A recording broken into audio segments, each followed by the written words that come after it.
Metre चलता पे slow है।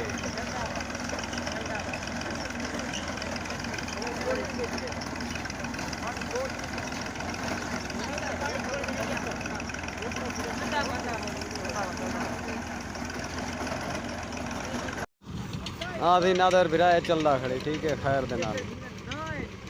ये बोर भी चलता खड़ी माशाल्लाह ट्रैक्टर स्लो खड़ी था बिल्कुल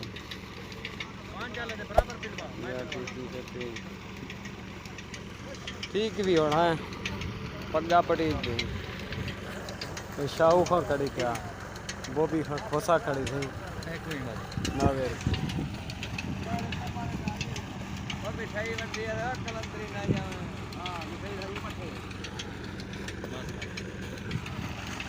ये नवा सिस्टम है नादर तैयार की दे देख